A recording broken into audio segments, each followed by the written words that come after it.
This is right. Well, sustainability issues have been part of our life for what 50 years, and it's been a lot of the committee. But we're really getting our groove, I think. And this past year, there've been some really important steps toward waste management, toward clean water, and what excites me particularly is the energy that David Mills, who's a fairly new president of the community, is really passionate about solar and about what individual cottage owners can do. David created that nice poster back there. That's it. Oh, somewhere. He's not here. Where? Yeah, Sam's got it. Fran's got it. Anyway, I think what's special about tonight, it's not unusual for us to have a distinguished outside person to address us. We have that tonight. I think what's even more important is most of what we do tonight will be to hear from local residents about practical things that they've done or are doing, learning about ways we as individuals, as cottage owners, can join with the other organizations in Craigville and work for the sustainable future. So thanks to Guy and to Patricia and Resident Pond, which of course sponsors this, and all of you for coming. And we will have this available on tape, so people who weren't able to be here tonight can actually see what it's dealt with. So with that, I'll turn it to Scott. Yeah, if you plug in here. For the people on Zoom, if you're, please mute yourselves. We're getting some background noise. And somebody requested that we try to get the mic closer to the speaker, and that's going to be pretty hard to do. So I'll ask the speakers to try and speak close to the microphone. Thanks. And thank you for being on Zoom. Have a crowd here and a crowd. Board boarding doors are closed for the aircraft to move all passengers to be in their seats. Put their seatbelts securely fastened and carry on items. To introduce our keynote speaker. She is a marvelous guardian of nature and an advocate for Cape Cod coastal and wetland infrastructure. She's going to share her expertise with us. She is the Associate Director for Education for the Association to Preserve Cape Cod. This is an environmental advocacy organization that's extremely effective, and I commend their website to you at the end of this evening too, for all advocacy and information and education. She has an extensive bio, but she's been on many boards, and she been also involved in the pollinator pathway, which is a particular passion of mine, and I advocate Craigville join that at some point in the future. She's the regional liaison, excuse me, for Growing Native Massachusetts, and an honorary trustee of the Chatham Conservation Foundation. She writes a bi-weekly column for the Cape Cod Chronicle on natural history topics. She describes herself as slightly obsessed with observing and photographing pollinators, plants, and other wild critters. She's a native plant enthusiast. She promotes the use of native plants in the landscape whenever possible, and she's going to talk about that tonight. So I welcome you, Kristen, and thank you for joining me. And I'm going to see if I can get a little better screen for you here. So let's try this. I don't know how to get rid of that black bar. I think it goes away eventually. So. Okay. Yeah, that'll be fine. Thank you so much. Thank you, Sky, and for everyone inviting me here this evening and for attending. Appreciate it.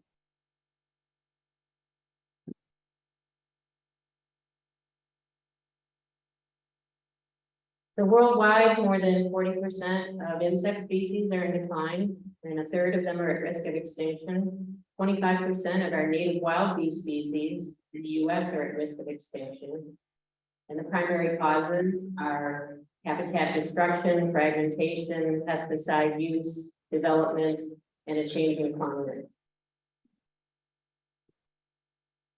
Since 1970, we've lost 3 billion birds. That means in the last 50 years, 25% of the breeding birds in North America have basically vanished. 432 species of our North American birds are threatened with extinction. And 70 species are at the tipping point. 90% of our coastal embayments and 37% of our freshwater continents are suffering from poor water quality, unacceptable water quality. And the reasons are excess nutrients. And these come from all of our wastewater, all of our septic systems, not just those failing, but all of our wastewater. And from fertilizer use and stormwater runoff that's not treated. According to a report done by the Cape Cod Commission back in 2014, on Cape Cod, annually nearly 6 million pounds of fertilizers and 1.3 million pounds of pesticides are applied to the land annually. And before you blame the golf courses, over 80% of this is attributed to residential use. So with all that bad news, what can we do, right? All of that information should be disturbing to you because we are in a biodiversity crisis globally. We do have water quality issues here on Cape Cod. We have a nitrogen problem.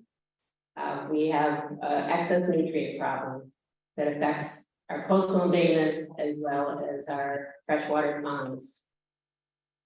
So what can we do about this as individuals when it's those stats are so overwhelming? So this is what I'm here to talk to you tonight about, is about shifting away from that traditional paradigm, that landscape paradigm of the 1950s, where it's sprawling turf lawn, ornamental plants from the other side of the globe, and just high chemical use, high input of energy, fossil fuels, etc.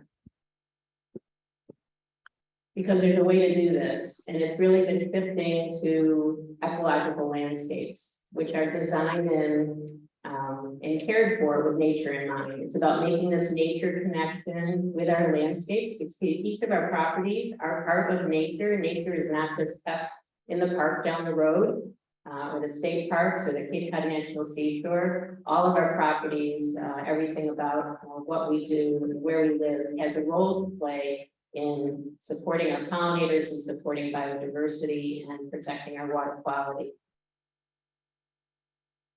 And native plants are the cornerstone of an ecological landscape.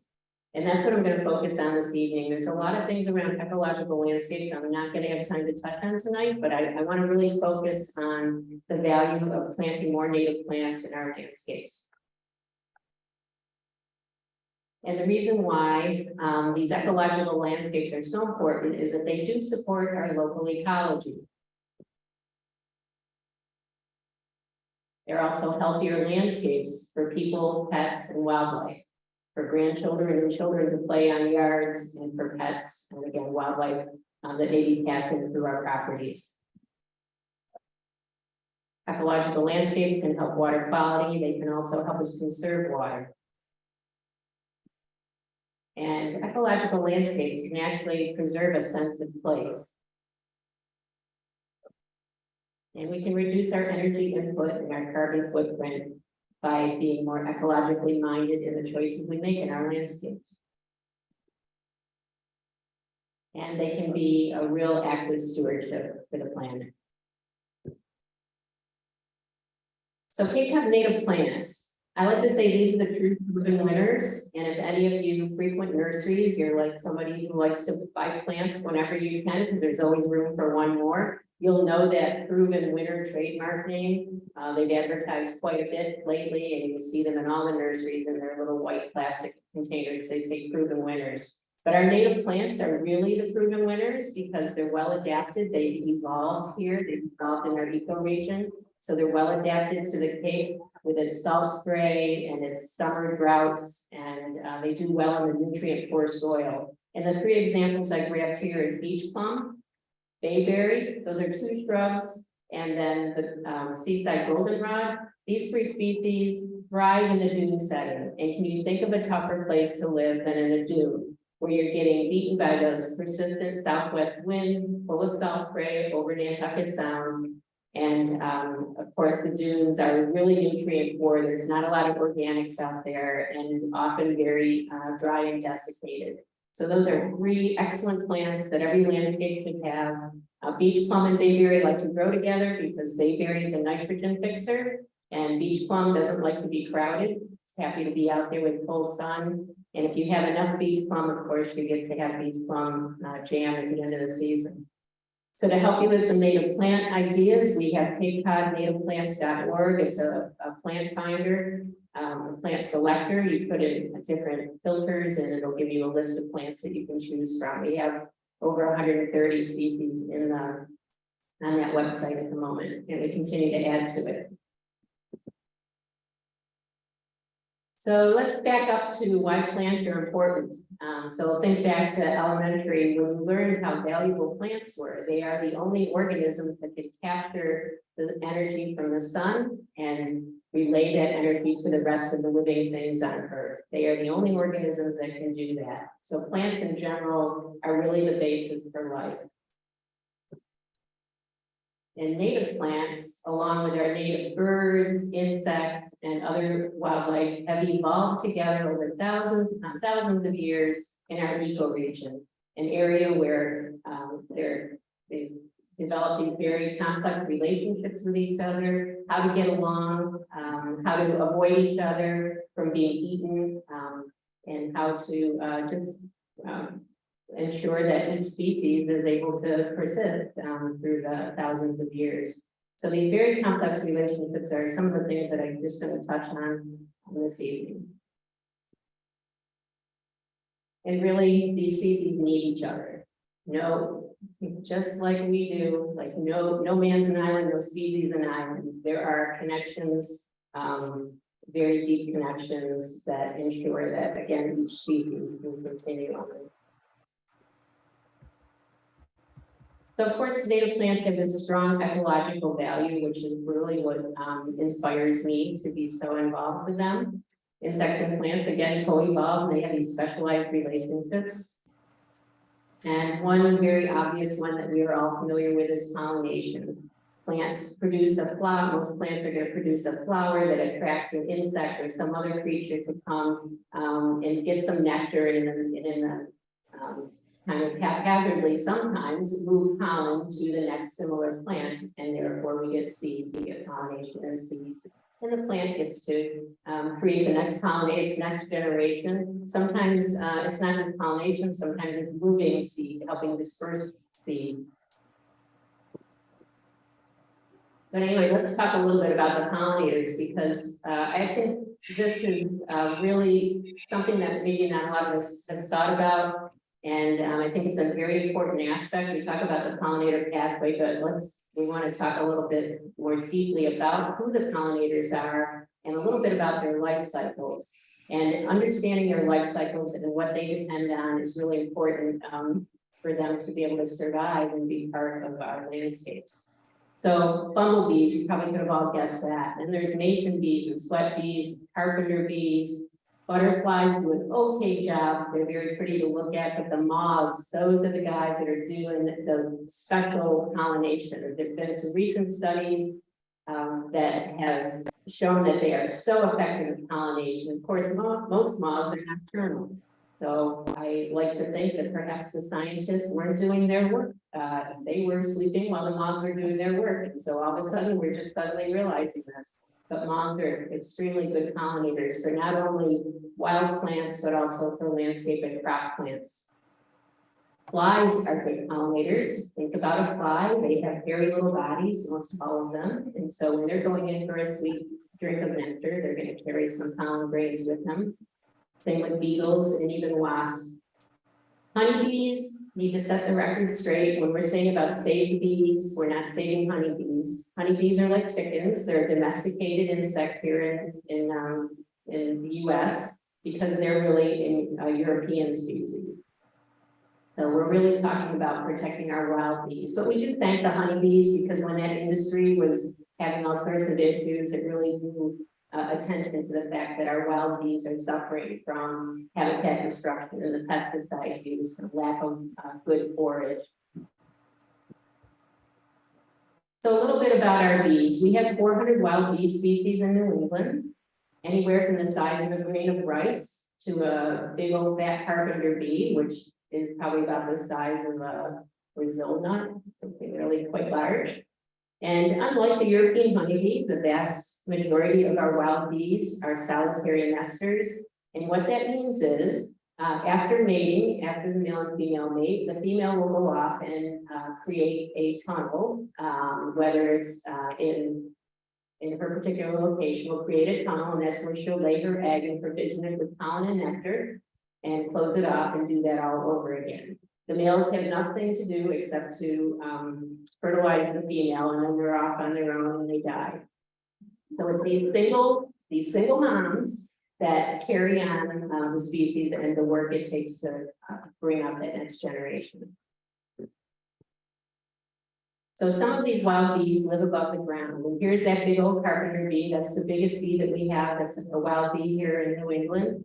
Carpenter bees are like the big, gentle giants. They're very intimidating, and for people who have been brought up or feel a little phobic about insects, these guys can be seriously intimidating. A little note, all boy bees, all male bees don't have stingers, so they're all full of it, but they can't do anything. The females have stingers, but they're not gonna wanna sting you, because if they sting you, they die. And then that, their genetic, their genes aren't gonna be carried on, so it's not something they wanna do, but they will protect themselves. So anyway, the big old carpenter bees, these are the guys that put the holes, the females will find a soft piece of wood, not necessarily rotted, but just soft and something that's not painted or stained. And she'll actually chew with her mandibles to create a hole. She'll then hang a left or a right and create a tunnel. And just like I said earlier, she will then lay an egg, provision it with pollen and nectar, close it off, and do it again and again. And sometimes outside these holes in your shed or deck, and a tree in the woods, a dead tree in the woods, you'll see the males kind of hovering around, and those are the ones that seem really intimidating, but they're really just trying to protect their female or looking out for a female. And they, again, don't have stingers, they can't do anything to you.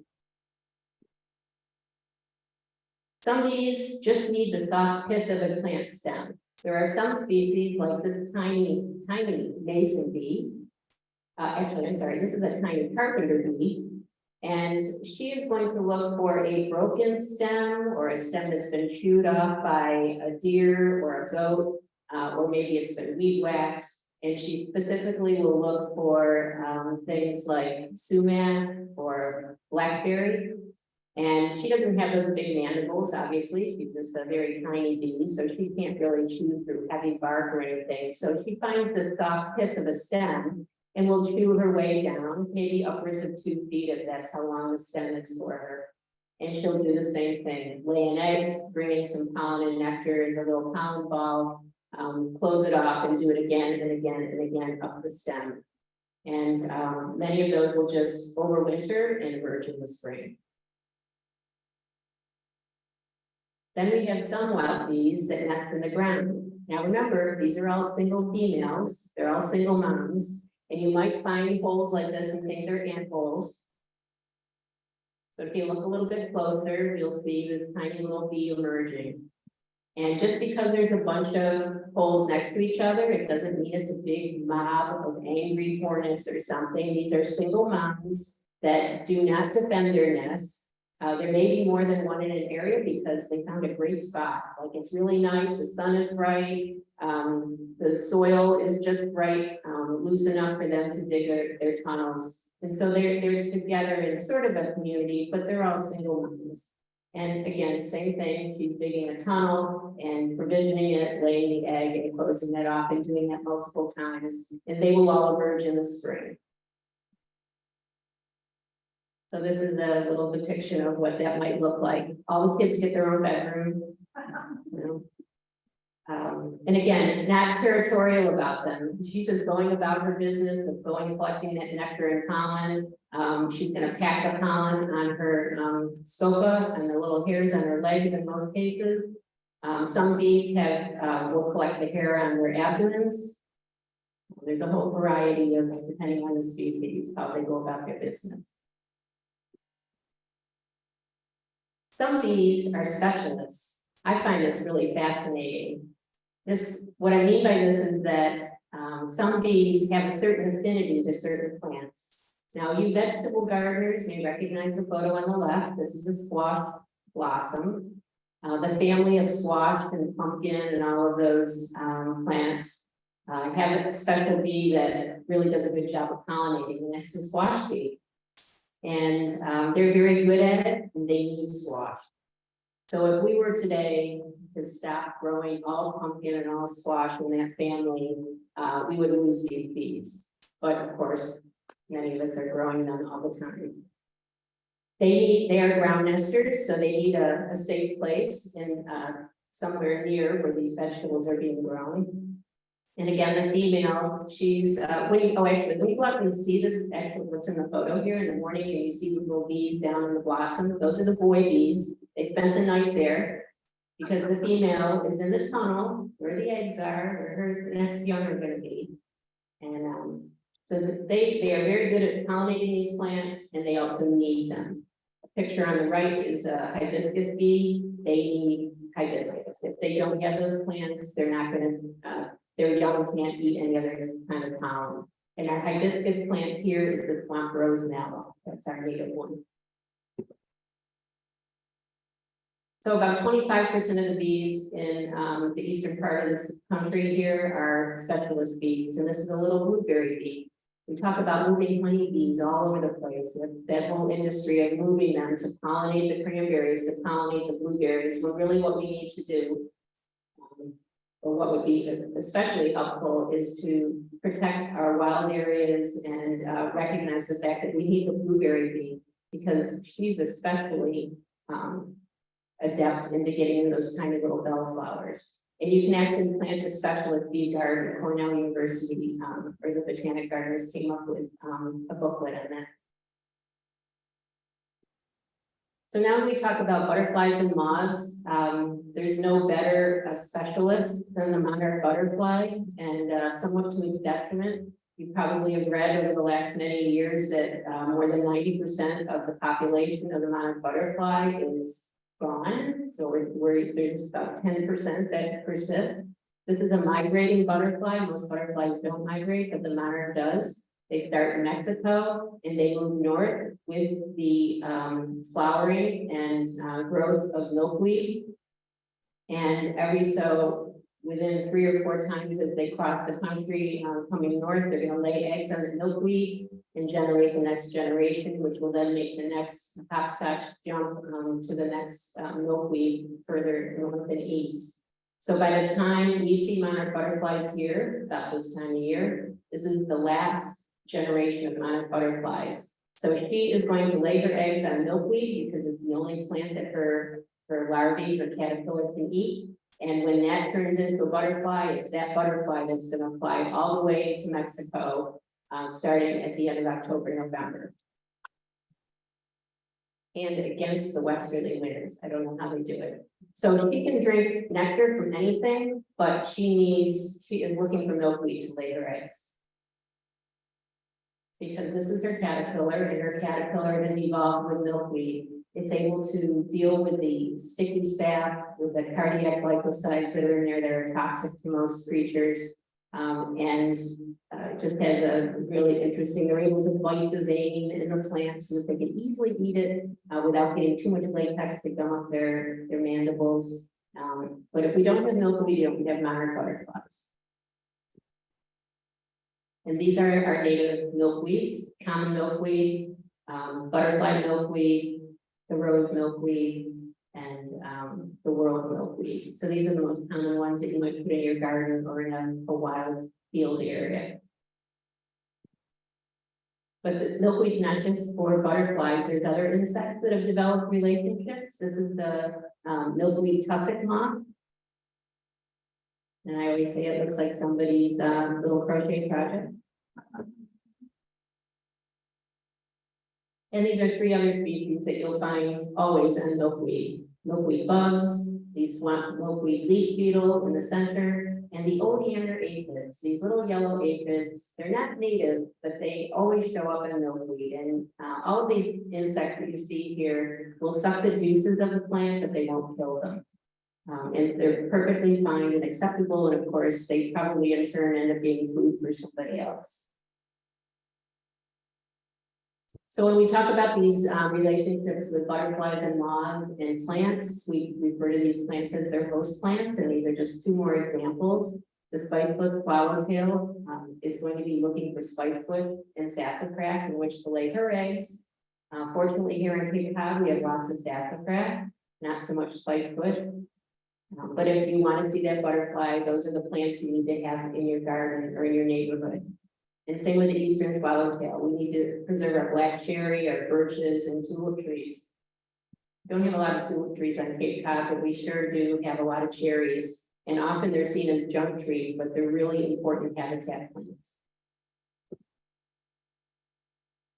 In fact, there's this guy called Doug Townley. He's like my hero. He's an entomologist professor at the University of Delaware, and he actually looked at species, how many moths and butterflies were attracted to certain native plants versus non-native plants. And holy cow, it's like 35 times more species than non-native plants, 40 some times more biomass on a native plant. And of course, it's because our native insects recognize our native plants. And so our oak trees, they are the keystone species actually in the world. They support the most wildlife of any other plant globally.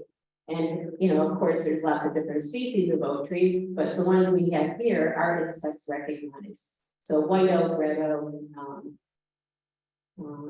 let's say Quercus ilicifolia. I always think of some of the Latin names more than the common names, but our oak trees are so important and we take them for granted. But they support over 536 different species of moths and butterflies. So their caterpillars need oak trees. Willow is very important. Over 456 species of moths and butterflies need willow. 456 need cherries, and 256 need cranberries, blueberries, huckleberries. Again, these are very important Cape Cod species that we take for granted and often get cleared off a lot when we're improving a property, when we really should be saving them. So why do we want caterpillars? Well, these are the guys that need the caterpillars. The landscape industry has kind of created this us against them thing with nature, but if we want to have an ecological landscape, we want to support nature, we want to support birds, we need to make sure they got the food that they need. And 96% of our terrestrial birds need caterpillars to raise their babies. So this little group of nestlings are chickadees. And their parents will, once they are out of their eggs, their parents will come back to the nest every 3 minutes with caterpillars to feed those babies. They do it from morning till night. And by the time those chicks are just ready to get out of the nest, they've probably consumed upwards of 9,000 caterpillars. And when you think of the mother and father that need to get to the nest with their mouths full of squishy, important, full of nutrients, caterpillars for their babies, they can't go down to the park 10 miles away.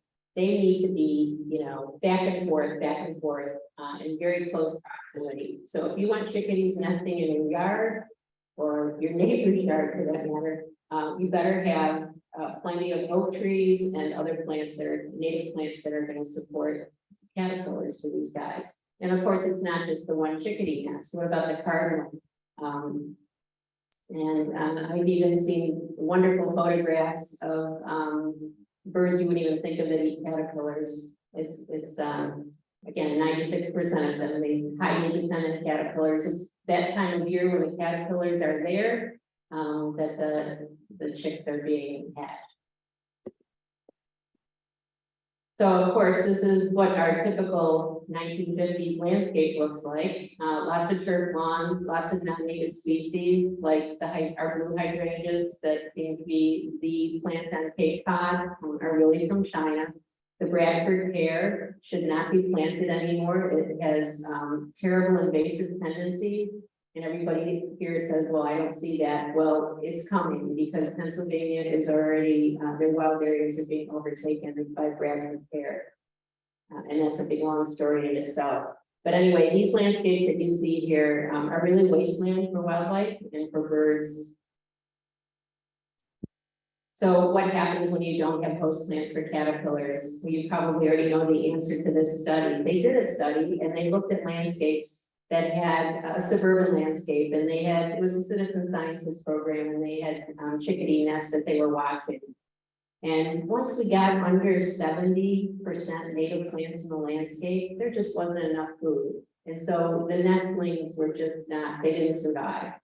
And ideally, I mean, if you look at the pie chart, ideally you want to have more than 90% native plants in your landscape.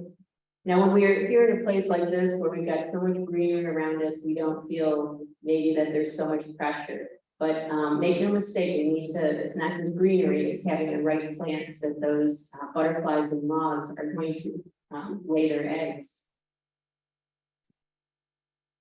So some steps on what you can do, just a few things that you can do is obviously avoiding the use of fertilizers and pesticides. And this includes fungicides and the herbicides and insecticides, but fungicides are part of fertilizers often when we do these step plans. They're often a cocktail of things, or even the lawn company that sprays things, and fungicides are often part of that. Now think about those ground nesting bees, and of course the other important insects like fireflies that are also ground nesters. When we're spraying fungicides and insecticides, as part of that as well, we're impacting them. Some of them acutely, the creatures will die immediately. In other ways, we could be just killing off their microbiomes, their gut biomes, and not to mention other wildlife. So leaving the leaves and leaving the seeds and leaving the stems. Leaving the leaves is important because it really helps cover and protect the soil, protects the roots over the winter. It recycles nutrients, and it protects insects that overwinter in the duck layer and beneath. There are butterflies like the mourning cloak that overwinters as an adult butterfly under leaves. So if we have pristine landscapes where every leaf is removed, all of those any insects that thought they were going to overwinter there are taken off to the dump, and you're also exposing landscape plants to the winter chill. Leaving the seeds obviously is very important for winter birds, and leaving the stems. Think about some of those. It's not just the little mason bee that lays her eggs into a stem, but there are other insects that do that too. So leaving the stems helps with insects that will need to overwinter and also provide food for winter birds. So shrinking the lawn is like one of the best things you can do. It's just more plants. Think about from a design standpoint as a throw rug instead of wall-to-wall carpeting. There are lots of alternatives, and if you have to have a lawn, just make it a Cape Cod lawn, which is a natural lawn without any input, without any irrigation. And incorporate more native plants wherever you can.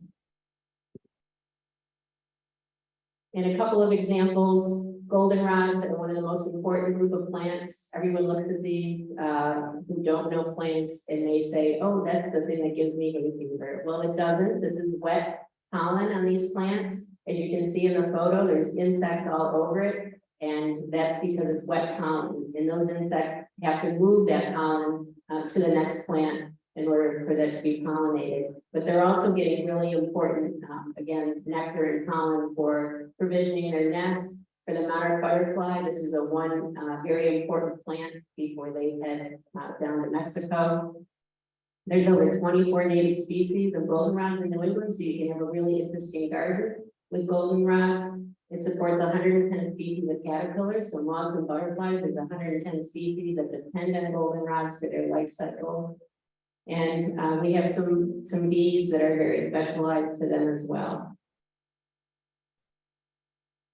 And the other one, like peanut butter and jelly, is goldenrods and asters. And there's a great variety of asters, again, for beautifying a landscape and supporting pollinators and other insects. Asters are the way to go. And with that, we'll take any questions. Thank you.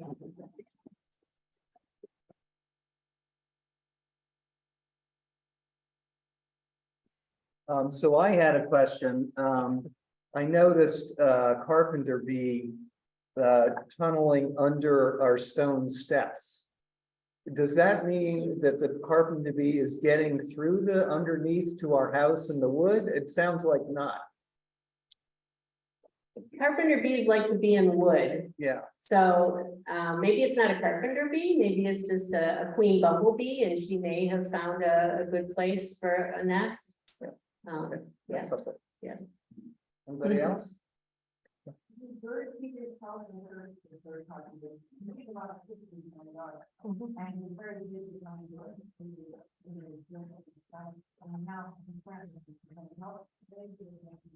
So can you repeat the question for the Zoom people? Sure, so the question was, do bird feeders help, or maybe not? Really, the best bird feeder are planting more native plants that provide seed and berries. I don't know that they're necessarily hurting. I mean, the adults are gonna eat seeds, the babies can't eat seeds until they grow up. We do need the insects. Birds really depend, there are some birds that really need seeds to feed their babies, like goldfinches, so they depend on seed. But if we can feed them naturally, that's ideal. I wouldn't say it's bad to have a bird feeder, but also know that there are other creatures that you may not want around your bird feeders that show up. But if we can plant natural bird feeders through native plants and shrubs, that would be awesome. Yes. One seemed to go in a cycle with mosquitoes and then insecticides, so that one summer we're kind of covered up with mosquitoes, and then it seems like that dissipates for a while. What would you suggest that could be done to deal with a lot of aggravation in terms of mosquitoes, but do it in a more healthy way? So the question is about mosquitoes, and what do we do about them? Because sometimes they're just really difficult to live with. Here at Cape Cod, we have the Cape Cod Mosquito Control Project. And if you've got mosquito problems, you could be contacting Gabby, the director there, rather than spraying. Spraying for mosquitoes, there are a lot of companies out there that say they will kill mosquitoes for you, whether it's organically or not. They're going to spray. I'll remind you that mosquitoes fly. So if you fog, you may just get a few half-flying insects, which could be anything. It's going to kill anything, not just mosquitoes. And that's not really, really need to get them where the larvae is. And the reason that there's mosquito larvae is because there's puddles or, water collecting in some place like catch basins or gutters that aren't draining.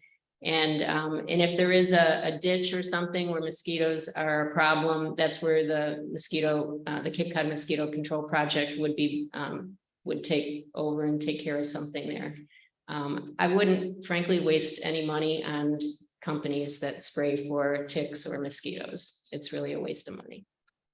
There's a question on Zoom. Can Kristen please share her ideas about organic composting versus fertilizing with chemicals? Sure, it's always great to compost. I mean, that's ideal to keep nutrients on the site and reduce our food waste. So for kitchen scraps, it's the best way to keep nutrients and really reducing our carbon footprint from hauling away food scraps, which can be sometimes, I've read years ago, used to be about a third of our waste stream was food. I mean, that's kind of nuts. So composting is great, and then turning back that compost into your vegetable garden is a perfect way to do it. Fertilizers are really artificial life support.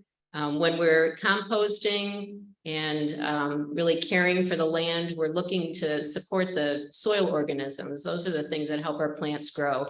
Fertilizers are sort of fake. They make plants grow. Fertilizers make plants grow, but it's not in a sustainable way. We really need to work with the soil and the soil organisms. So I have a friend who says compost or mulch and they also release nitrogen and phosphorus much more gradually, so it doesn't enter the groundwater and go into the lakes. Does that sound right? When we put it all to some extent, yes. Composting, compost and using compost as mulch around your flower beds or certainly in your vegetable garden is a good thing. Turning those nutrients back into the soil. I wouldn't go overboard with bringing stuff onto a site, however, because whether it's organic or whether it's a chemical fertilizer, buying and bringing in nutrients is really just still adding to our nutrient problem on Cape Cod. Yep. Ideally, year round. Oh, could you repeat the question? Oh, sure. I'm sorry. The question was when I said leave the leaves, do I mean year round or just for part of the year? And I would say if you can year round. I mean, it's a choice. Not everybody manages their household or their landscape in the same way. I'm a lazy gardener. I love the fact that my landscape is very naturalized, so I have no problem leaving the leaves, you know, where they fall all the time. Ideally for nature, for those insects that need the leaf duft to overwinter and to use them for nutrients, and for the birds that look for the insects, like the rufous-sided towhee that digs in the leaves looking for food. Ideally, you leave them forever. They're really good also to help with retaining moisture and slowing the rainfall so that it soaks into the ground. So that would be ideal. So they don't create a fungus, they just stay and layer and layer. Yeah, leaving the plants, there have been some questions as you bring up, like, would they cause a fungus? Would they smother my perennials? I can tell you in nature, plants have no problem coming up under leaves. And, you know, I don't know about the fungal. I'm not sure. I think some of these things are just, I'd have to know what the facts were around that. I think some of these things are kind of like just myths that we shouldn't do that. But if we want to be more mindful of nature, we can certainly leave the leaves. I have no fungal problems, particularly if you're using native plants, right? They're accustomed to, and they need, a lot of cases, they need this leaf litter to cover their roots. And again, to encourage the insects that are helping them grow. Heard about the fungus from the garden center. Yeah, they want to sell you something, I think. Yeah. Yes. Their yard where they planted their native plant, and I read in their brochure that they said they mow it once a year. How do they keep two things? How do they keep a lot of invasive weeds from growing up with them? And two, when do they mow it? In the end, in the fall or in the winter? So the question is about our office landscape, and really kind of about meadows. I think it sounds like your question is really about meadows, about if you have a landscape that's meadows, how often do you weed, and how do you manage weeds, and how often do you mow? So we, at our office, it's just a household. We're like a quarter acre is part of the garden, even less. And we have a small, what I call a meadow. Everything is sort of grown together, and we have to just keep an eye on stuff and have to be able to identify plants. So when we have mugwort coming up and I know where it is in the garden, it's not everywhere, but it's in a couple places. We just make sure we're out there taking care of it so it doesn't get out of control. And same with other interlopers. If I see it and I don't want it to be there, I get rid of it. But because the plants are growing together, and we also have a lot of grasses and native grasses like little blue stem, a lot of the unwanted things don't show up because there's not room. I mean, every once in a while, a bittersweet vine gets started, and I say, how did I miss that last year? But you know, we just get it out of there. Well, we don't let it grow and then mow it here. If you had a really full-blown meadow, you would probably want to mow it every 2 or 3 years. And again, it depends on what's growing there. You have to know the plants. If you have some invasive plants that are a problem, like heaven forbid, knotweed or bittersweet, or oh gosh, any number of them, you may need to mow more frequently. But if you've just created a meadow, and it's like ours was seeded over a bare spot that was part of construction, we haven't had to mow. We go out and string whip every once in a while because we still have some fescues that come up from the old lawn that we've converted the area to. So we try to whip those down just because we don't think they necessarily look so good. But it's really, we've just been hand weeding. And again, the space is, you know, a quarter of this room here. That's what you do it fall or spring. If we were to mow, if I had a meadow to mow, I would, it depends on what you're managing for. But if we're worried about pollinators and things like that, ideally here on the Cape, I would say like February. And again, chances are we're not going to have snow, but we've gotten through the winter. The birds have gotten most of what they need. Other places, you know, in Maine, they would say, you know, after the first hard frost, you could mow. So again, it depends what you have and what you're trying to promote. If you've got plants growing that are going to be important for winter birds, you may want to wait until end of February, early March.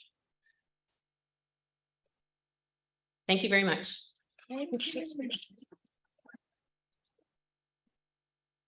Thank you again, Kristen. And I again go to this website, apc.org, because all these questions and more can be answered and experts waiting your further questions. So thank you again for all of that wisdom. We have more wisdom. Sam Carpenter, our local net zero, zero by 2050 maven for the evening. He came from oil and now he's in the sustainable and environmental management field. He's a Craigvillian involved with holistic sustainable education program in Nicaragua for the past 11 years. He volunteers for Sustainable Westport. He works with Citizens Resources in Boston. He's got mechanical engineering in his background and degrees from Harvard, but he also has children. And he has a conscience, and he's here to talk to us about Craigville in the next 20 years. Thank you, Sam.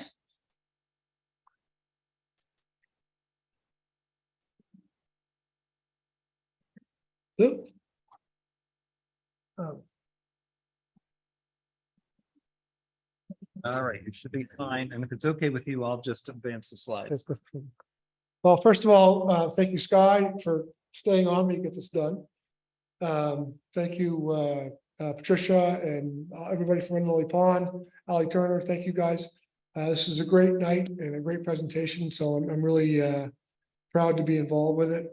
I need to thank David Mills, who's not here. Most of what I'm presenting tonight is his stuff, but he couldn't be here, so he drafted me. I need to thank my wife, who after I retired from the oil business a few years back, and sort of floundered around in retirement, she said, figure out what your passion is and go do it. And so I went back and got a master's degree in sustainability and environmental management. And I've not looked back. It's been a great, a lot of fun. Tonight is kind of a nightmare scenario for me. I don't like speaking in public. And then I saw the agenda. I get to speak after the expert. And Christine did a great job. Thank you. I was a little bit confused when you were talking about the carpenters being loud and big, but basically are you talking about the bees or me? But we can talk about that later. And then I have to speak in front of Doug, who's very knowledgeable. And the beauty of Doug is if he doesn't know what he's talking about, he's a former DC lawyer and he can find out what the truth is. It's just going to cost you a couple $100 an hour. That's all. Or make it up.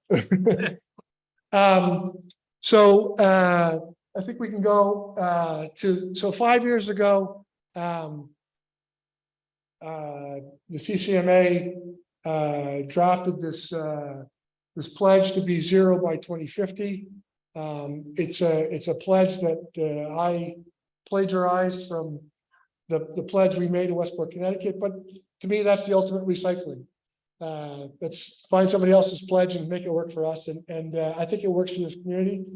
I will tell you 5 years ago, I don't think we knew how we were going to do it. I'm not sure we do today, but I think today the avenues to get there are a bit,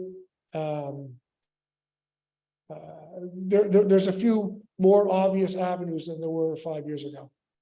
The next slide, Doug. Okay. So this is what zero means. I think this is a self-explanatory slide, but I wrote it. So anybody have any questions about what zero means? Not sure everybody will be able to read it, but maybe you could do some of the high points. So, zero for energy is we only put into the atmosphere as much CO2 as we consume. We have a nice big green area. We consume a lot of CO2. We're gonna put some native plants in. They consume CO2. That's all great. But we'd like to get to a point where our electricity, our transportation, our heat, our air conditioning is all net zero. We're not putting any more CO2 into the atmosphere than we're consuming. Water's basically the same. We're taking water out of the atmosphere, out of the system, readily ponds all over this. I don't need to speak to it in any detail, but the general idea is that the water we take out, we're going to put back into the environment, and it's going to be the same quality as what we took out. Waste, that's to me is the hardest of the avenues to see how we get there. I'm sure we've all Tuesday is trash day, at least in my house, and I put a few pounds of trash into the landfill today. Our trash here on the Cape, I believe, gets incinerated up in Wareham, I think. So it's great to pull the food waste out of it, because we talked about it's a huge amount of weight that has diesel fuel to carry it somewhere else. It's basically all water. Water doesn't burn. So if we can pull that stuff out, if we can pull the recyclables out, they can get reused. But eventually we got to get down to just nothing again, I think 5 years ago we said landfill, but I don't think our stuff goes to landfill. It goes to incineration. But if we can get that stuff to where we're not burning very much of it, that would be a great place to get. And that to me, again, is the toughest of the three goals. I don't know the next. I don't think. I said before that the toughest part about this night was talking after Kristen and before Doug, but actually the toughest part is talking in front of all of you guys, because I think most of you know more about why we need to do this than as much about why we need to do this as anybody. But I think we all understand why we want to get to zero. Hold on one second, if I can find my notes. It doesn't recognize me. Here we go. I think world's habitats, we've talked about it, they're in great danger from a warming climate. Warming temperatures are wreaking havoc on many of our traditional food sources. The warming sea, does anybody remember jellyfish at Craigville Beach this early in July? That's warming seas. Changes in rainfall patterns. You saw what happened in northern Vermont and in northern New York last. That's affecting drinking water sources. Sea level change is not helping that. Those changes in rainfall patterns, they causing the dramatic flooding and changes in our sources of water. These same weather changes are adversely affecting rainforests. In addition to the destruction of rainforests for agriculture, and rainforest is a double-edged sword. Not only do these rainforests help us in so many, they're huge sinks for all the CO2 we produce, and the fewer rainforests we have, the less our ability to soak up CO2. The other thing about sustainable practices is clean tech is really cool. Anybody's got a couple hours, I'll tell you how fun I have an EV now. It's a great car. It's better technology. I don't care what you say about range anxiety. I get it. I travel from here to Connecticut. I got to stop and charge. I found a charger that has a Cold Stone Creamery. I can get ice cream and a charge, and it's just better technology. I don't have to see anybody. I go 2 years before the thing goes to the shop for anything. I said, well, so after 2 years, why do I have to go to the shop? He said, oh, we just want to check it. There's no oil changes, no nothing. So there's a lot of clean tech out there that's really cool stuff, and it's good stuff.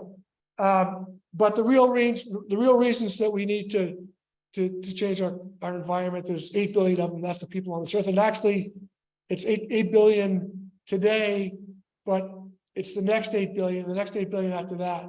How do we save this environment? How do we save Craigville for the next generations? So this is the work that David did, sort of some real basic low-hanging fruit about what people can do today to reduce their carbon footprint, to reduce the amount of water they consume, to reduce the amount of the waste they produce. So we go to the next slide. The simple ones are everybody in the village who owns a home should do a mass energy audit. I did one 99 Lake Elizabeth, we bought it. I insulated the attic. I think it was a $2,500 job. I got $1,700 back for doing it. They changed all the bulbs to LED. It's simple. Doesn't cost a lot of money, and it's easily worth it. And we're saving money every day because of that. Mentioned LED lighting. Programmable thermostats has some of that clean tech that's really interesting and fun. I now can keep my thermostat. We keep our house open year round. We use it all the time. We love coming up here in the off season. But for my wife, it's nice that she knows that when she arrives at the house, the thermostat's not going to be at 55 where I left it. It's going to be at 70 or 68. I'll tell her 68. So that when we arrive, it's normal. So there's a lot, and I can check and make sure that when the temperature drops, I can get an alarm. Before we put the programmable thermostat in, I froze a pipe in my house trying to save money by keeping it cool. Well, I spent a lot more when I had to replace a bathroom. So all this stuff is so much easier to manage with today's technology. Appliances, obviously, we're not suggesting anybody replace an appliance, but if it needs replacing, some of the stuff available, it just uses a lot less energy. And that's also true of mechanical systems. I know Joel's trying to do this with the CCMA buildings. As we replace furnaces, we're not going with gas, we're going with air source heat pumps. I've done this with my house in Connecticut. I haven't done it here yet. They are a bit more expensive up front, but they do save energy in the long run, and they use there's a lot less of a carbon footprint associated with them. Rooftop solar, Doug's going to speak on that later, so we can kind of skip over that. Water, again, I'm not going to steal thunder from Red Lily Pond. They do a great job, but there's a lot of obvious things we could do. Low flow shower heads, low capacity toilets. Again, don't replace those today, but when you replace them, think about this stuff. Kristen mentioned irrigation. I am afraid to say, Kristen, I do have irrigation, but I only do it twice a week. I used to do it 3 times a week. I know that I've seen places in the village that do it 4 times a week. At the end of the day, if you have native stuff, you don't need any, but if you do have it, try to use it less. Kristen also talked about removing, moving pesticides. And I was, when I first got into this stuff, I thought I'm using organic fertilizer. That's fine, but it's not fine. All that stuff runs into the water, and we've seen what the Red Lily Pond looks like when it's full of fertilizers, whether it be from years of the septic running in there now, it's just runoff from the lawns. We need to stop these sources of nutrients. And then, unfortunately, there's several houses in the village, more than several, that are going to have to think about next time they do a big renovation, they're going to have to raise themselves up because the water's coming. I'd like to think we could stop it, but the Centerville River is not going to get any lower. And we've got to think about that. So we have to think about ways we can still keep the village dry, but that's coming. Waste. I always say this to my kids, and they think it's the worst dad joke ever, but I tell them, single use isn't single use if you use it twice. And if you buy a water bottle and you refill it and use it twice, well, it's not single use anymore. Oftentimes I don't know if I should say this in front of the members of the beach committee, but sometimes I'll use a water bottle to put an adult beverage in it to bring down to the beach. I use it twice, but at least I'm getting 2 uses out of it, and then 3 or 4 uses. Plastic straws, the bane of my existence. I yell at my kids. I think my wife uses plastic straws. I don't understand straws. I don't use straws. Please don't use straws. Reusable straws are okay. Steel straws, This is a hard one for me, the newspaper. I still get the newspaper delivered. I love reading the newspaper. But it's hard. I mean, it's a way, the newspaper is good to line my trash bin. But other than that, I could read it online. Reusable grocery bags, I think most of us use those now. The water bottle I mentioned, there's no reason to bring a water bottle to everywhere you go. Coffee mug, same thing. I go to my wife wants me to go to Dunkin' Donuts and I drag my feet. Paper bags. If you forget to bring a reusable bag to the grocery store, use a paper bag again. The paper bags make great for recycling newspapers, for recycling tin cans. My garage is full of paper bags, full of other stuff. And that gets back to recycling. It does take some organization, but if you've been down to the transfer station, they take almost everything. There's not much you can't recycle. It just takes a little organization and get it all straightened out in your garage or wherever if you have room to do it. And then composting, Kristen mentioned a little bit. Composting, I think, is a big thing. I compost, I collect my compost and bring it to the transfer station. I think the McKinney's, you guys compost, right? You have a backyard rotating composter. And then there's, sorry, with what? A pit. Not a good idea. You got animals. And then there are several services that will come and pick up your compost at home. Anyone have one of those services?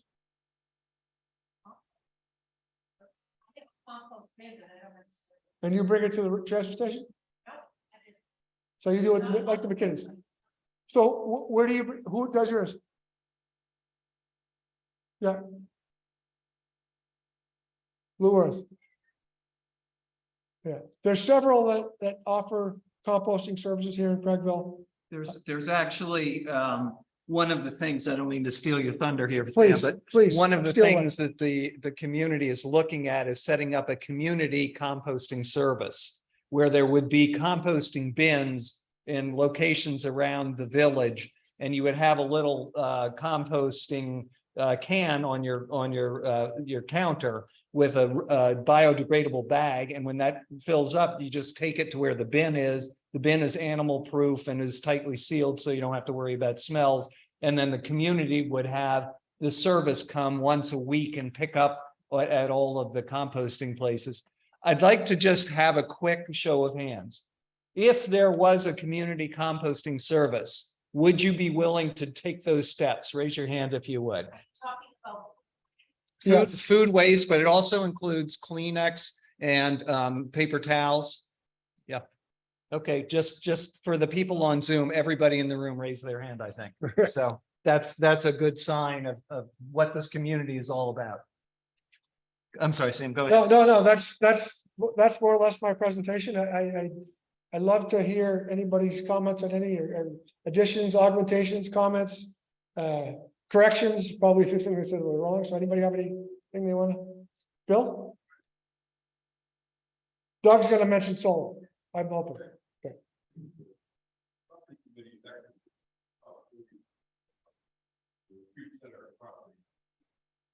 Yeah, I'm sorry. So Doug's going to talk about solar for individual homes, but the CCMA, but Bill's referring to the CCMA is, look, we actually had a study done by Columbia University, and they wanted us to put solar canopy over the parking lot at the beach, which I think would be hard to do, but the town of Barnstable would have a hard time with that, I think. But there's several, we've done an inventory of the buildings in the village and that the conference center owns, and several of them have nice south facing roofs where we can look at doing solar. And Bill's pointed out to me there are federal funds available for some of this. Some of it is tax credits, which obviously don't help us because we don't pay taxes, but there also is direct rebates available. So we're trying to kick over a few stones to try to figure out how to get that done. Either bring in a partner who does pay taxes and they can use the tax credits, or get the credits for ourselves. But there's quite a few of the buildings, and the interesting thing is, as we convert from I think all the buildings today or most of the buildings today are heated by natural gas. But as we convert to electricity, in theory, electricity demand would go up. So having solar available would be a great offset for what's going to become an increased cost, which is greater electricity. The other thing that I was asked to mention was, one of the things we try to sell ourselves as is a environmentally friendly facility for people. We do not have an EV charger on site, and I think that's something we need to think about as a community. And there's money available for that.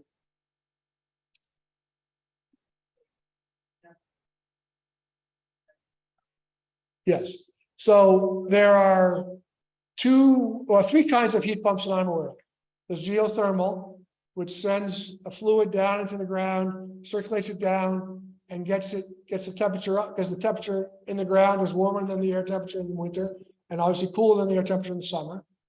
That's expensive, and for most of us, I'm going to say this without any expertise whatsoever, because most of us are on small lots. It's probably not feasible for most people in the village, but for your homes and wherever you are, it's. I know some people have done it in Westport, Connecticut. Again, high upfront cost, but I have a friend who did it in Connecticut, and he pays.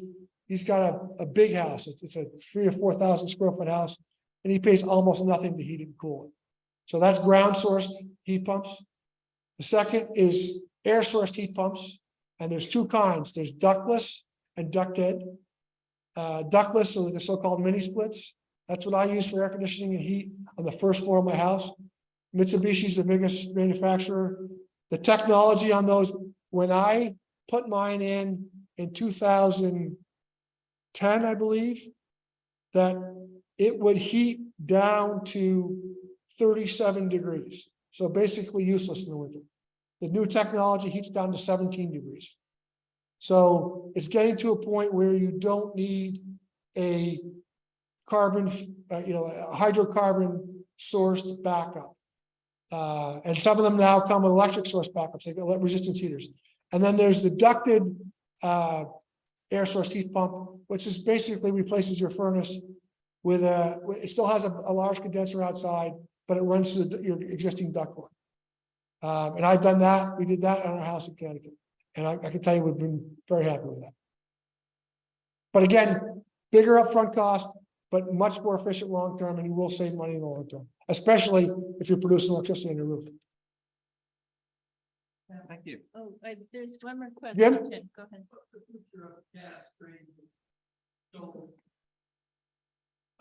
Repeat the question first. What's the future of gas, natural gas stoves? I'm going to tell you I would say not very good. I talked about clean tech. We just did a renovation in our house in Connecticut. We put in an induction stove, all electric. It's much better technology. It boils the water faster. It heats more evenly, and it doesn't use any gas. You don't get that smell when it's a click, click, click, and then the thing comes on. It's much better technology, and price wise, it's not that much different than gas. So I think the future is. I mean, I know there are certain cooks that love a flame, but I think the future is induction. And it used to be induction, you had to spend big money to get the right pans. I think they've solved that problem.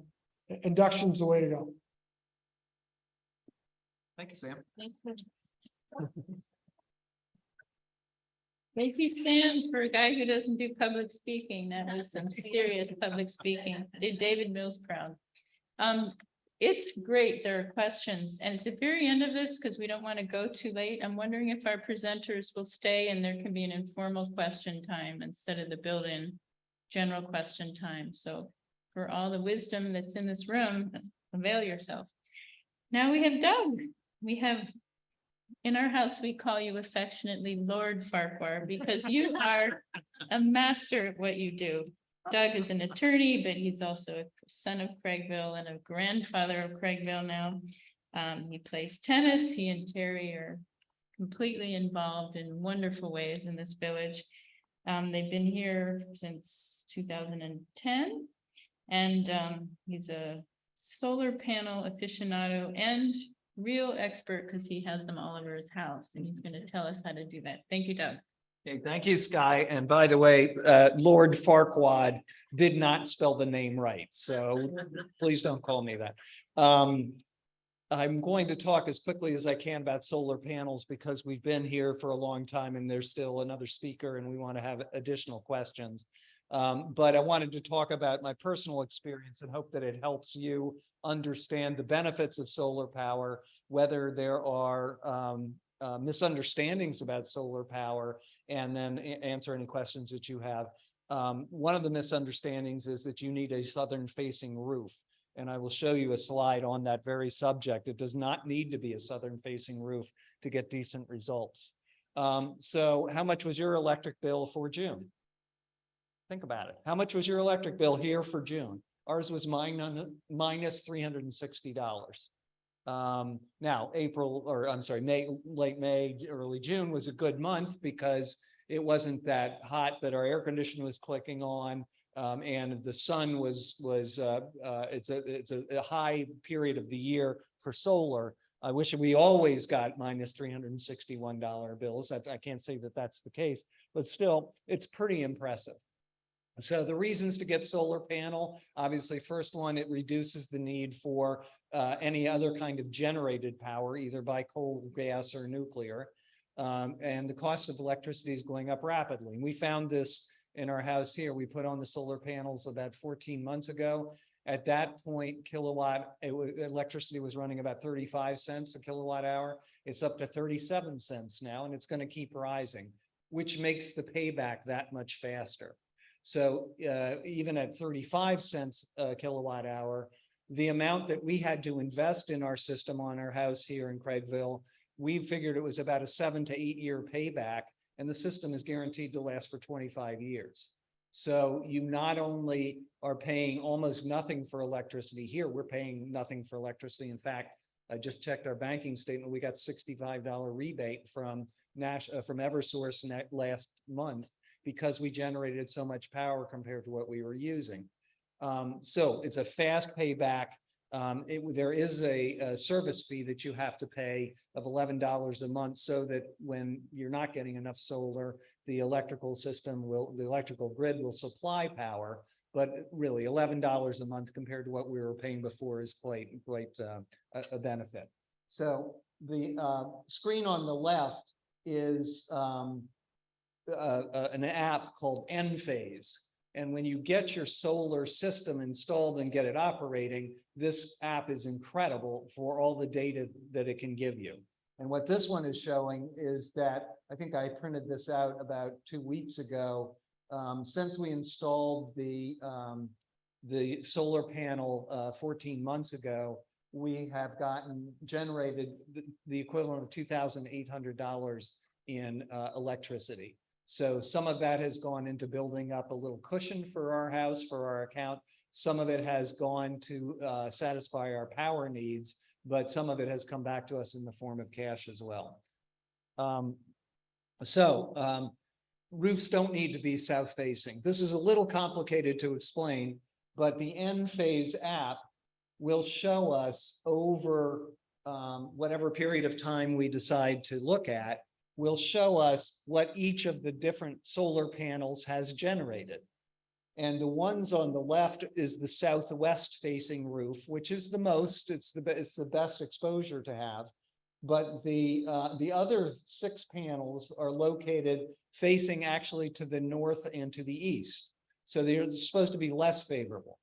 Over the 14 months that we had the system, the best panels on the southwest facing roof generated 748 kilowatt hours. The worst was one that is hidden by our widow's walk in our chimney, or the northeast facing roof. They still generated at least 521 kilowatt hours over that period of time. So it's a little bit different in terms of the power. It's about, I think it was said it was about 20% less or so, but it still works even if you don't have a south facing roof. That's the second bullet. Third bullet, we were worried about wind, it's an area where hurricanes come and the winds go up. These panels are guaranteed to withstand up to 120 miles an hour. And if we get more than that, there are a lot of other problems we're going to be having than panels flying off the roof.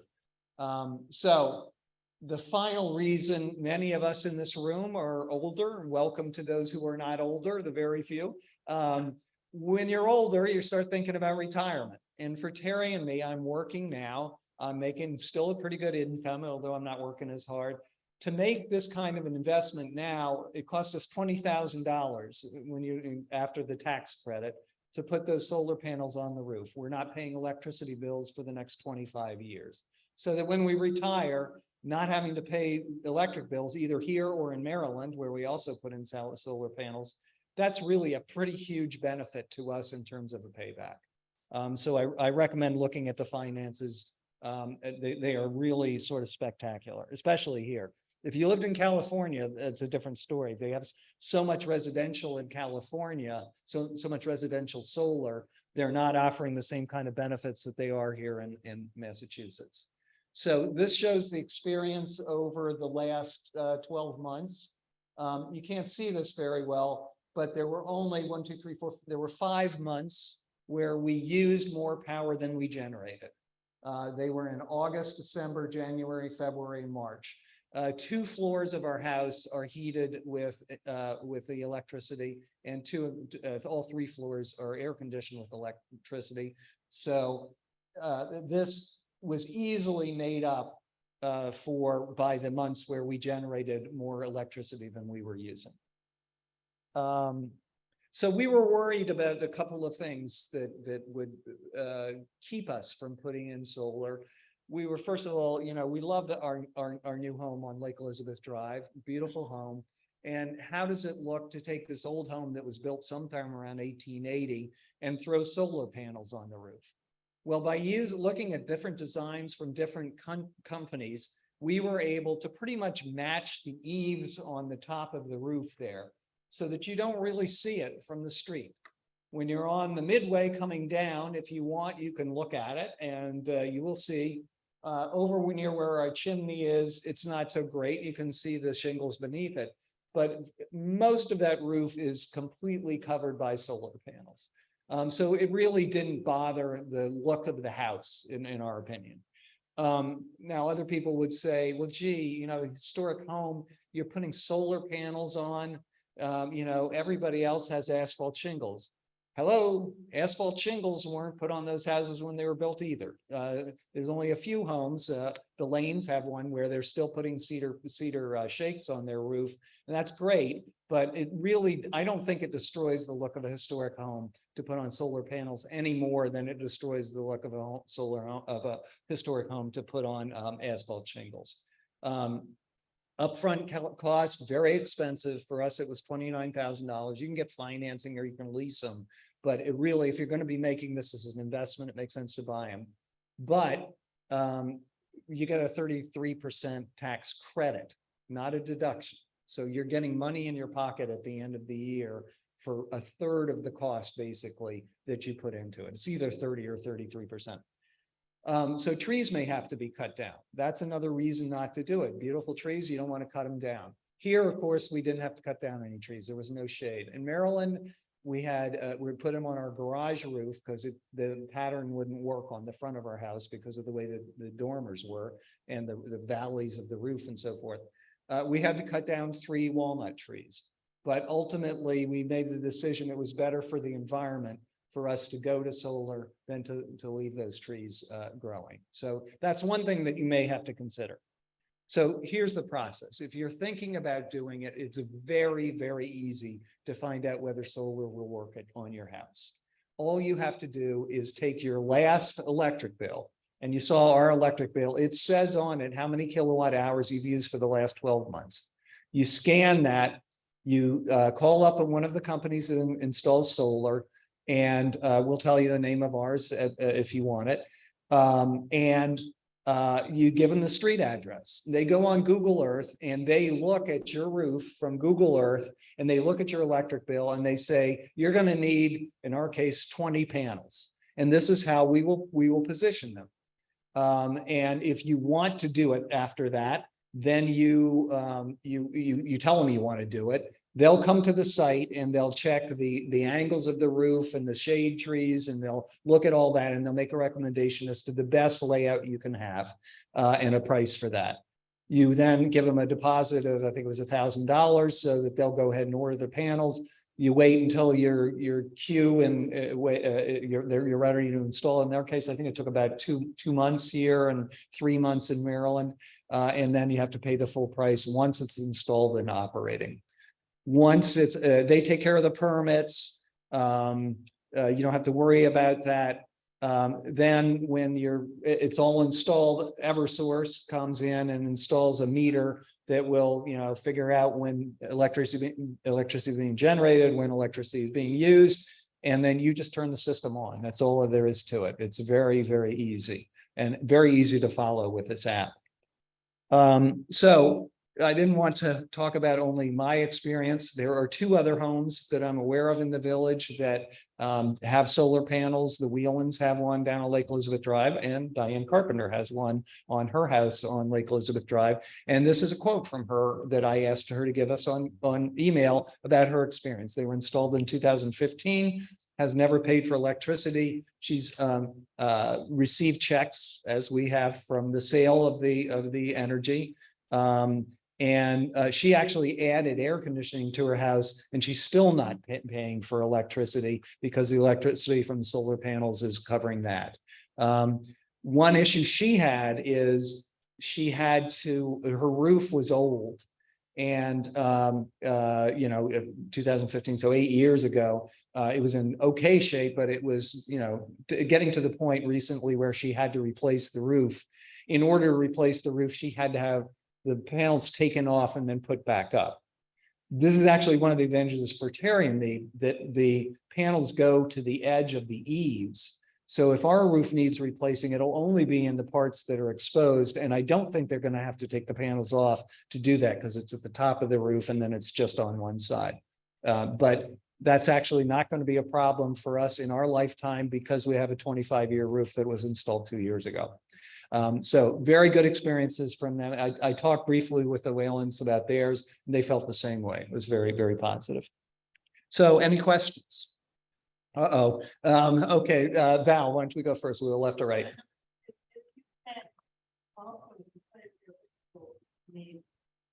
Regular electricity. Do you have the heating and the air conditioning included in the fact that you're not also paying any for the bill? Yes. Although in both of our houses, we're not completely electric on water heat. We do in both houses, we do water heating by gas. We still have gas ranges. And we have in Maryland, most of the houses heated with gas. And here, just the bottom floor is heated with gas. So it does take care of the heat and the gas and the stove if you have the induction range, which, by the way, I have a cousin in Vermont who installed that induction range in a super energy efficient home. And it's amazing what the technology is now. It boils water so fast compared to gas. It's amazing. Go ahead. Do you think that it's still heating both houses even for? Yes. Would that also be? I think we have enough capacity here that we would be able to switch from gas.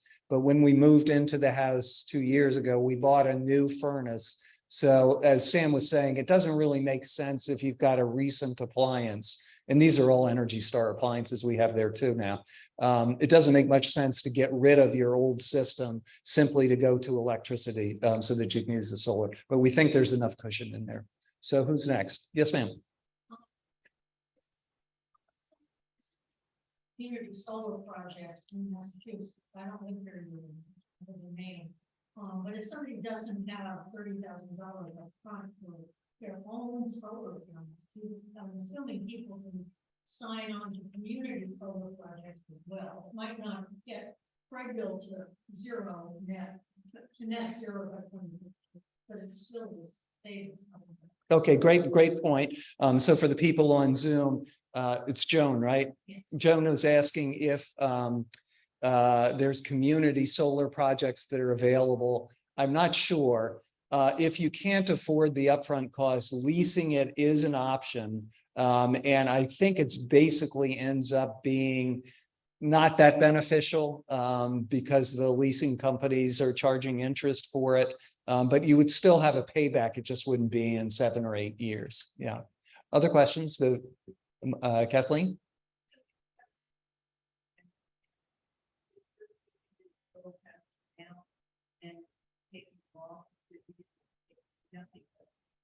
So question is, if you have an older roof, is it worth doing it now and then having to take them off to replace the roof? I think you said it cost an extra like $9,000 or so. I think you should check the situation of the roof carefully, because it was not easy to get the job done. I had to go through the company who subcontracted the removal and the replacement. And there's so many different situations about who is doing the installation. Yeah. So and again, for the people on Zoom, Diane was just saying you should check into that. You know, I'm guessing you had wished that you had replaced the roof before you did it, so you didn't have to jump on contractors and stuff. But well, at least it's something to think about if your roof is old, whether you want to just go ahead and replace it and put solar in.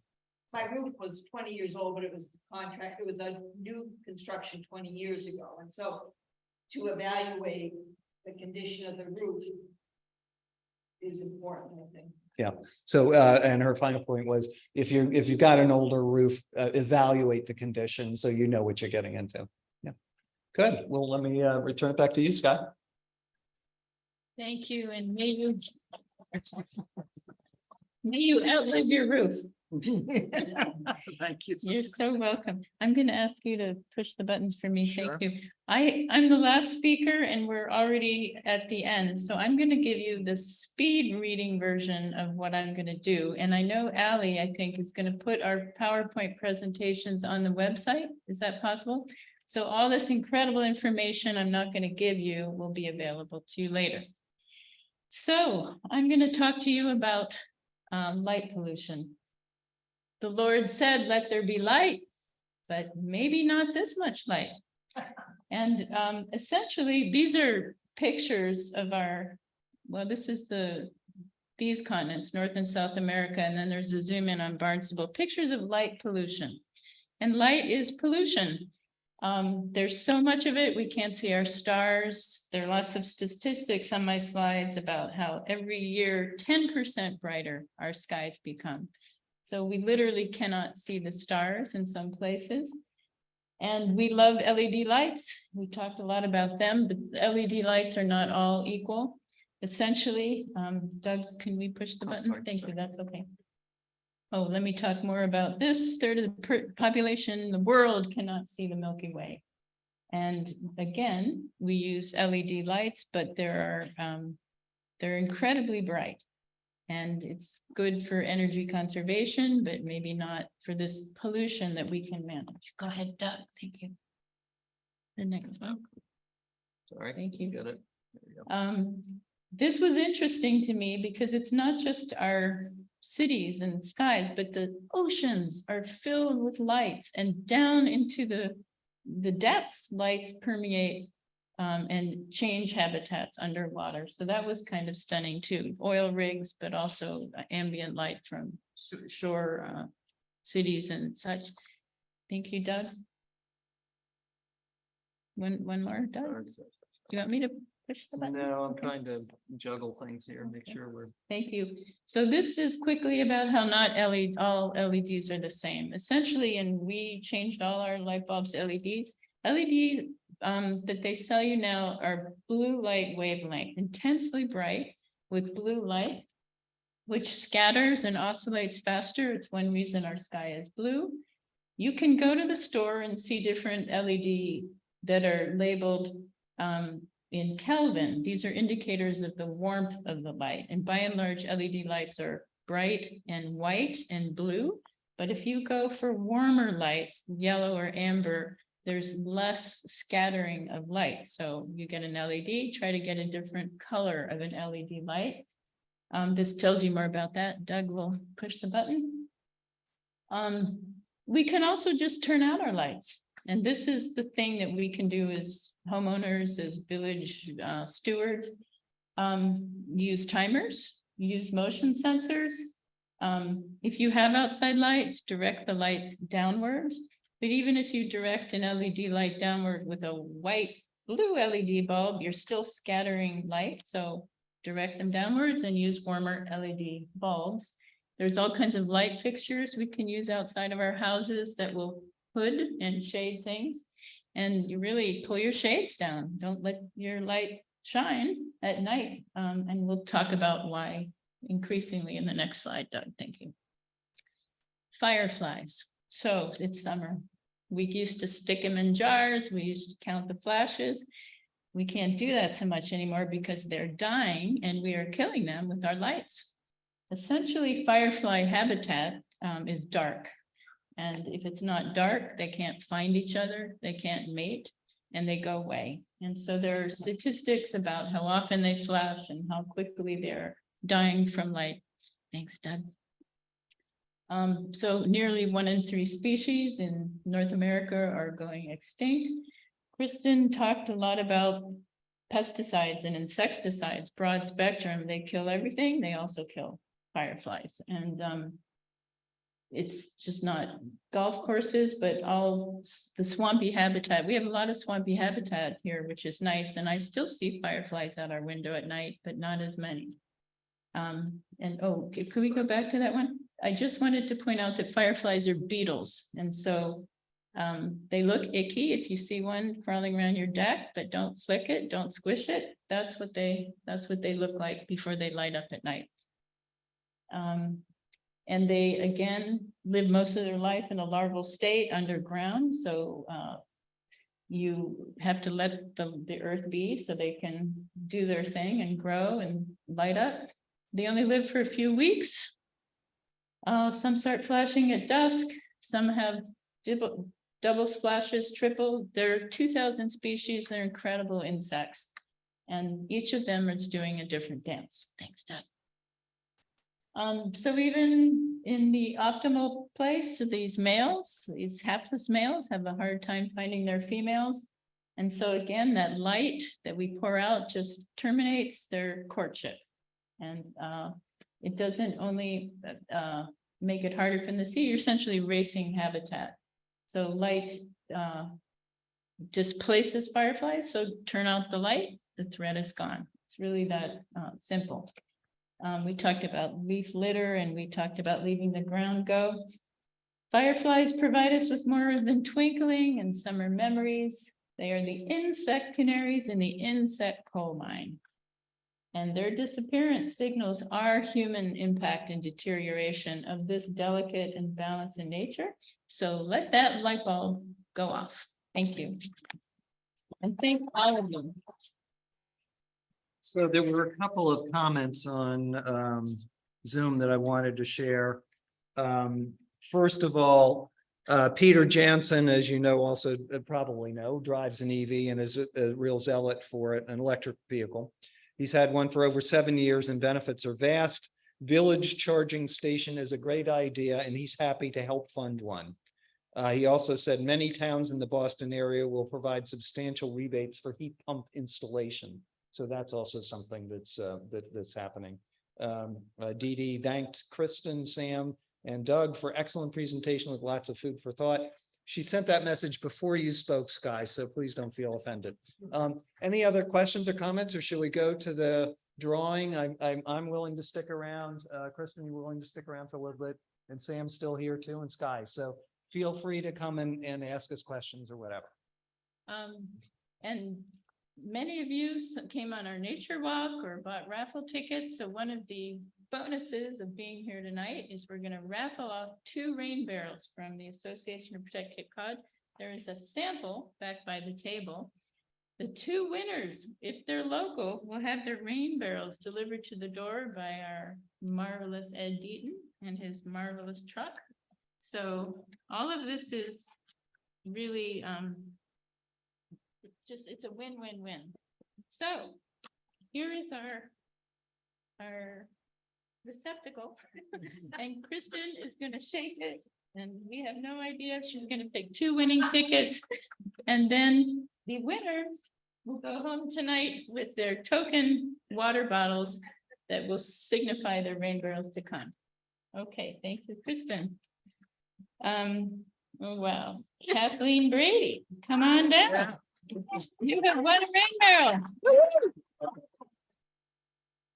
So you come and receive your water bottle, which is the mini version of the big thing back there. Thank you. Thank you, Kristen. All right. Is it like? Oh, thank you. And here we go. This is an anonymous Rob. Do we have a Rob? Rob is our friend, Rob Berman. So, So you have an in here. yes, Somebody named Rob. Rob. Woohoo. I saw him at the beach club today and he said, hey, you told me I was gonna win. So. Well, for Rob, can I Yes. confer this upon you, yes, for Rob?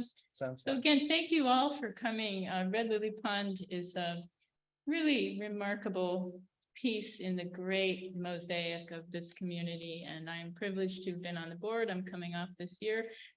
But honestly, good work to come, and thank you for sharing and asking questions. And again, at the end of this, we'll come and take your questions individually, but drive safely. So, public service announcement, if I might, obviously Illumination Night is this Friday, correct? And then a week from this Friday is Stella Maris. I think almost everybody here knows what it is and either came last year. But if you have any questions, it's a wonderful block party celebrating Lake Elizabeth and Red Lily Pond. We shut down Lake Elizabeth Drive and eat Italian snack foods that start with the letter P and listen to Pavarotti, and it's a great time. So I hope you can join us. Also our dinner. Oh, and our dinner. Why don't you talk about it? Yeah, and our annual tradition, the Red Lily Pond dinner. So please come eat, come and buy things. Dale Oates is an auctioneer extraordinaire, witty, funny, personable, and he's going to be in the house that night. So looking forward to seeing more and more of all of you. August 12th. Thank you very much, Valerie. And good night.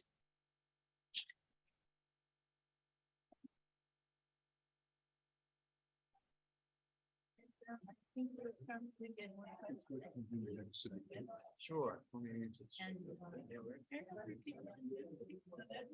Yeah, 10 people on Zoom. Oh, yeah, and somebody wanted the APCC website. Yes, they put it on, somebody put it in the chat. Okay. Yeah. Yeah, thank you so much. All right. Good night, all. Before you go. Yeah.